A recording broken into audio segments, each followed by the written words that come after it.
అందరికీ నమస్తే అండి. Srinivasa wood work and furniture Mogalthur.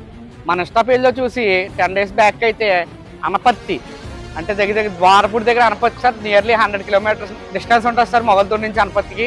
అక్కడ నుంచి అయితే మనకి వీరరాఘవరెడ్డి గారు అయితే వచ్చి మనకి బల్క్లో ఆర్డర్ ఇవ్వడం అయితే జరిగింది.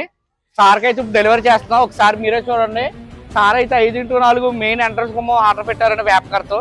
ఒకసారి చూడండి సార్. ఈ కార్వింగ్ కూడా వెల్కమ్ లేడీస్ కావాలని సార్ అయితే కస్టమైజ్ చేయించారు. అలాగే వెల్కమ్ లేడీస్తో చేయడం జరిగింది. ఈ వర్క్ ఫినిషింగ్ క్వాలిటీ అది కూడా చూడండి సార్ ఎంత చక్కగా ఉందో. అలాగే ఇంకో 2 చెక్కుడు గుమ్మాలు కూడా ఆర్డర్ లోడ్ చేస్తాం సార్. దాంతోపాటు ఒక 12 కిటికీలు, అలాగే పూజా రూమ్కి వచ్చేసరికి పైన ఆర్చ్ కోసం సార్ అయితే ఈ డిజైన్ అయితే సార్ కస్టమైజ్ చేయించారు సార్. ఇది కూడా చేయడం జరిగింది. ఒకసారి మీరే చూడండి ఫినిషింగ్ అది ఎలా ఉందో. 7 నామాలు చూడండి సార్ ఎంత చక్కగా ఉందో. కార్వింగ్ ఫినిషింగ్ కూడా మా దగ్గర ఏదైనా సరే క్వాలిటీగా ఉంటుంది సార్. వర్క్ ఫినిషింగ్ అయినా వుడ్ అయినా ఏదైనా సరే క్వాలిటీగా ఉంటుంది సార్. శ్రీనివాస వుడ్ వర్క్ అంటేనే క్వాలిటీ సార్. క్వాలిటీ అంటేనే శ్రీనివాస వుడ్ వర్క్. మీకు కూడా ఎవరికన్నా గుమ్మాల కిటికీలు డోర్స్ అలాంటివి ఏమన్నా కావాలనుకుంటే కనుక వెంటనే Srinivasa wood work and furniture సంప్రదించండి. వెస్ట్ గోదావరి మొగల్తూరు. డెఫినెట్గా చెప్తున్నాం, క్వాలిటీ విషయంలో అసలు డిసప్పాయింట్ చేయాలి.